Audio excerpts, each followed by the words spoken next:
For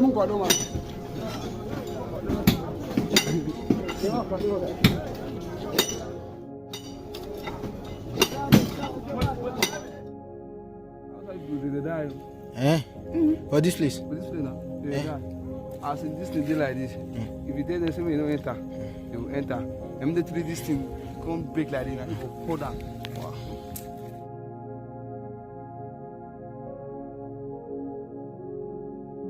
In the heart of Pategi local government area of Kwara State, Nigeria, lies Kakanfu, a village once known for its tranquil agrarian life.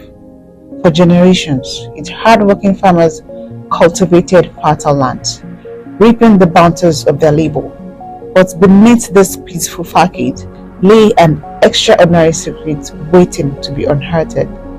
In the year 2022, the Nigerian government made a remarkable discovery, a hidden treasure of high-grade lithium within this very community.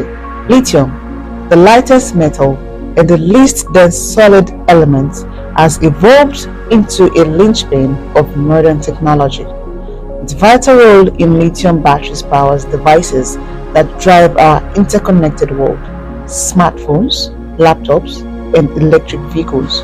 As news of Kakanfu's precious mineral spread, the village became a focal point of a global rush for riches, a modern-day gold rush that captured attention from all corners of the globe. At a local restaurant in Pategi City, the headquarters of the local government area, we met a former miner who, under the cloak of anonymity, agreed to guide us through the mining fields. His conditions for participation included safeguarding his identity due to the sensitivity of the story. The following day, a journey took us from Pategi City to Kakanfu, a 2-hour bike drive. At the village, we saw how a once lush field that sustained generations of farmers now bore scars of relentless mining. Trucks loaded with sacks of valuable lithium rumbled in and out.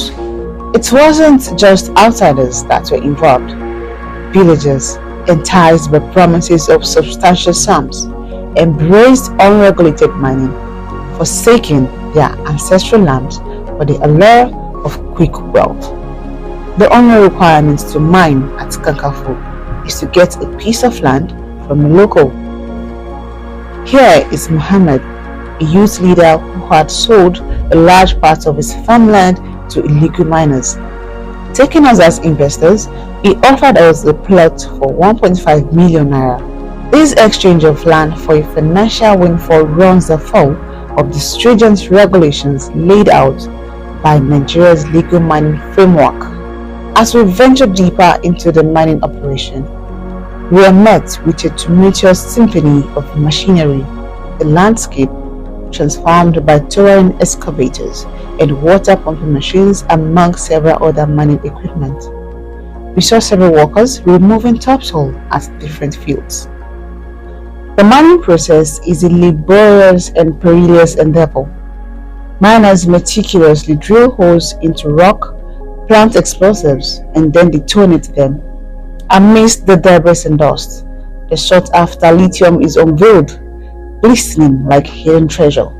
Yet, guerrilla companies promise that happens with regularities.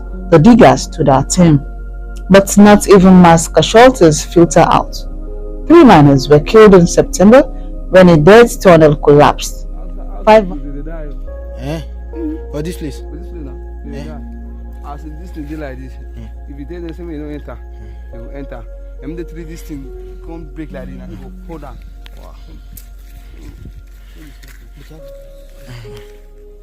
5 months ago, 8 diggers were killed by landslides in a single day, followed days later by the death of 5 diggers after an explosive was mistakenly ignited. One of the miners told us he had personally pulled no fewer than 8 bodies from mines in the past months. Our team was not able to independently verify his claims, but they echoed stories from diggers about the frequency of mining accidents here. No one knows precisely how many children had withdrawn from school to work but we counted no fewer than 40 during our visit. A school official in one of the mining community's neighboring town told us confidentially that they lack the power to address the problem. While officials acknowledge the problem of child labor, it remains sensitive. Children work not just at the mines, in violation of Nigerian's mining code, but also on the fringes of the trade. Among them, a young boy reluctantly carries sacks of lithium. His childhood has been overshadowed by the demands of the mine. In the shadows of these illicit endeavors lies a realm of widespread and unregulated access to hard drugs, firearms and explosives. Chilling reality emerges as our team delves deeper into this subterranean world where illegally obtained firearms and explosives have become tools not just for protection, but also for control and intimidation. Miners take all sorts of hard drugs. The ease with which these miners access explosives like dynamite is equally alarming. These volatile materials intended for legitimate industrial use find their way into the hands of those engaged in illegal mining. But one of the most challenging part of it is the illegality and the challenges to security.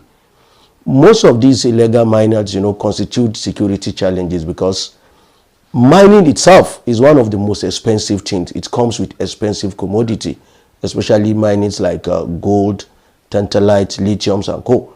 So what they do is this. They like to secure themselves from criminals.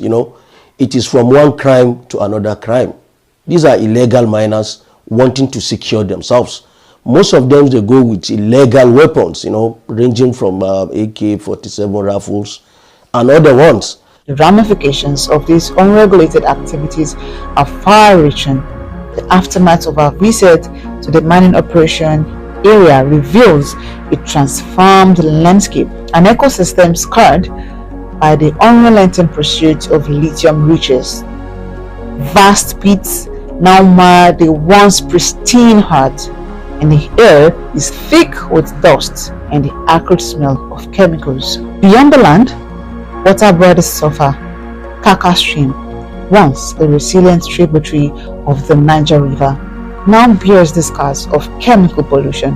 The waters, once clear and life-giving, now run murky with pollutant from the illegal mining operation. Anywhere mining activities is taking place, the water body will definitely be polluted because the use of minerals and metals that is gotten from those things will definitely find its way to water bodies around that area where mining activities is done. Mining cannot be done in a dry land. As it's been done, water will definitely be used to soften the land. There will be grenade that will be used to blast the rock to expose these. When a police vehicle swoops down this road sometime last year, the illegal miners thought they were around to arrest them and stopped the mining activities. But no, they had a different mission. They wanted their shares, and since then they have been going frequently for it. Our team saw fully armed police officers at the mine during one of our 2 visits in August. They were smiling and communicating in hushed tones with a group of miners. We, however, couldn't confirm their station. We were also able to confirm that big mining lithium stores in Pategi are protected by paid police agents. Miners said it is not only the police, but the soldiers too. Here is a checkpoint at Saragi where sources claim soldiers collect bribes from the illegal miners. It is only a few kilometers from the mining site. While our team could not independently verify this claim, we, however, witnessed and captured how, at the military checkpoint, soldiers openly intimidate and collect bribes from motorists. If Nigerian government actually want to fight security, they should concentrate their efforts in fighting illegal mining activities. If they want to fight insecurity, they should concentrate their effort in fighting illegal, because most of the money that are spent by this either You call them Boko Haram and so on. You will be surprised that some of this money comes from the illegal mining activity. Also, we saw vehicles and officials from the Federal Ministry of Mines and Steel Development at a village a few kilometers from Kakanfu. We, however, couldn't verify their mission, and none of the miners we talked to knew why they were there. Residents said they come often. At Lade, a few kilometers from Kakanfu, our team saw several small stores and makeshift shops stacked check by Joel along the road that leads to Pategi town. A faithful of lithium laden dirt is held up at Lade Market, where the illegal miners sell their resources. Nearby, big trucks pulled up with white sacks of freshly mined and already purchased lithium and ready to be moved to Lagos for onward shipping out of the country. At intervals, more sacks arrived from Kakanfu on small trucks loaded down like pack animals. Our team saw how the big trucks moved the lithium out of Lade in the middle of the night. There are many shops in Lade, but the illegal miner said all the shops sell to a few big Chinese companies, among which is Kulum Mining. Sources said the company is one of the biggest sponsors of the illegal mining activity in Kakanfu, getting resources to pre-exist to carry out the operation and also buying from the artisan miners. Their proxies are called Big Boys at Kakanfu, and they have police escort. The company itself has an operation office close to Lade. Our team then took a deep research on the company. Kulum Mining was a company incorporated in Nigeria with several directors, affiliates, and office locations scattered across Nigeria. The ultimate beneficial owners of the company are Zhang Zichun and Wang Milin, both Chinese nationals. They both own 50% each of the company. The company, with registration number RC1003351, was incorporated in December 2011 for petrol exploration and mining activities. Information obtained from the website of Nigeria's Ministry of Mining and Steel Development, accessed on August 19, 2023, showed that the company's affiliates have 6 different quarry lease licenses in Oluyole village, Oyo State, Nigeria. However, the status showed that all the licenses expired between 2018 and 2021.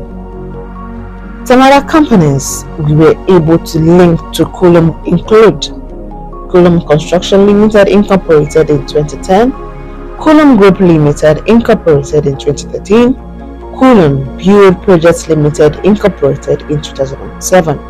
These companies have registered office addresses Oyo, Rivers, and Abuja, respectively. They are involved in several activities ranging from general merchants and trading to exploration, mining, and building construction. But while growing its tentacles in Nigeria, building subsidiaries, and actively carrying out activities, the company is involved in a number of illegal activities, including tax evasion. According to several cache of documents obtained and analyzed by our team, the company has between 2005 and 2015 been underpaying taxes. In 2018, the company did not pay a penny in taxes to the government. They achieved the feat again in 2019 and 2020. For the year 2019, the Nigeria Extractive Industries Transparency Initiative (NITIS) Solid Minerals Audit SMA Industry Report said Kulum Nigeria Limited alongside 6 other companies failed to pay VAT, EDT, and CIT. This non-payment contravenes Section 235 of CITA 2015. And obtained by our team also added that the company did not provide its AFS, which made it impossible to calculate their liabilities.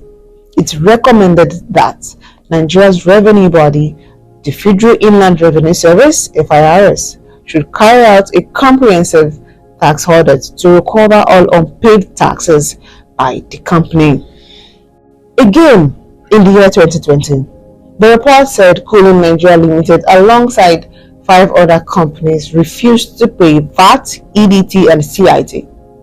The report, which was the last released by NATI, recommended that the Federal Inland Revenue Service (FIRS) should carry out a comprehensive tax audit to recover all unpaid taxes by the company.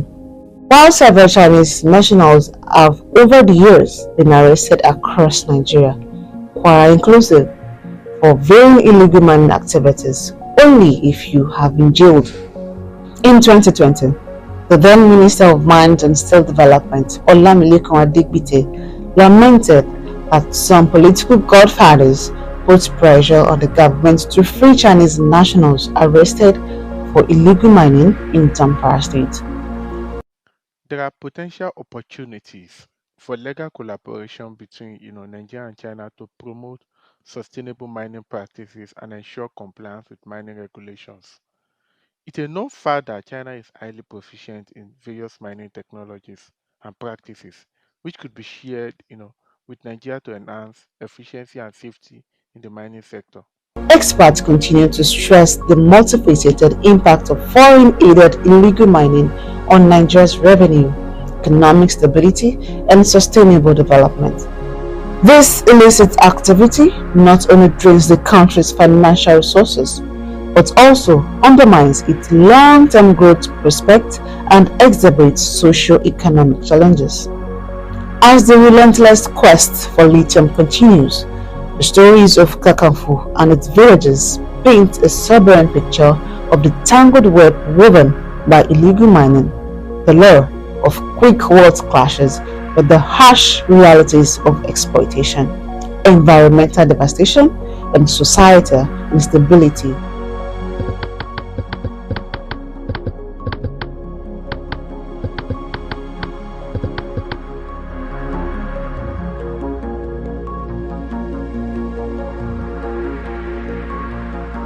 This investigation is produced by SALIHU Ayatullahi, an investigative journalist with the Informat 247, just supported by Civic Media Lab.